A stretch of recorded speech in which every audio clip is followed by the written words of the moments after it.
నమస్తే welcome to A1 TV Telugu news. ఇక detail చూస్తే యాదాద్రి భువనగిరి జిల్లా వ్యాప్తంగా 6 మున్సిపాలిటీలకు ఈ నెల 11న జరిగిన ఎన్నికల నేపథ్యంలో పోలింగ్ బాక్సులను భువనగిరిలోని దివ్యబాల హైస్కూల్ కు తరలించారు. భువనగిరి, యాదగిరిగుట్ట, ఆలేరు, మోత్కూరు, పోచంపల్లి, చౌటుప్పల్ మున్సిపాలిటీలకు సంబంధించిన ఓట్ల లెక్కింపును ఈ నెల 13న నిర్వహించనున్నారు. ఇందుకోసం అధికారులు అన్ని ఏర్పాట్లు పూర్తి చేశారు.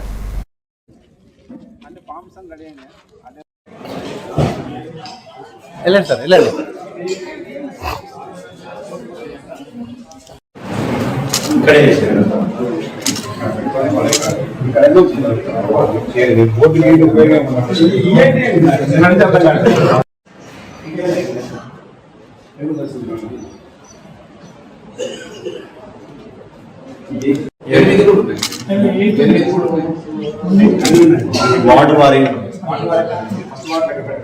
నాలుగు కనిపించేసి ఒక నోటా ఇది అయిపోయిన తర్వాత 5 వచ్చారు తీసుకొస్తుంది. మళ్ళీ 4 మళ్ళీ దీనికి సింబల్ ఏమంటే టేస్ట్ చేసేసి ఆ సింబల్స్ ఏమంటే 3 కామన్ సింబల్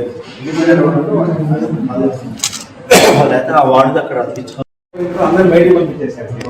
వాళ్ళు పెన్షన్ నుంచి సంతకం పెట్టి పంపించండి. ఎలక్షన్ ఇప్పుడు ఏం లేదు, 16 తారీఖు ఎలక్షన్ సర్టిఫికేట్ ఇచ్చి అది ఇచ్చి రౌండ్ వైజ్ పంపిస్తున్నారు. వాడు ఉంటే ward member selection ward member election అయిపోయిందంటే ఇది చేసామండి.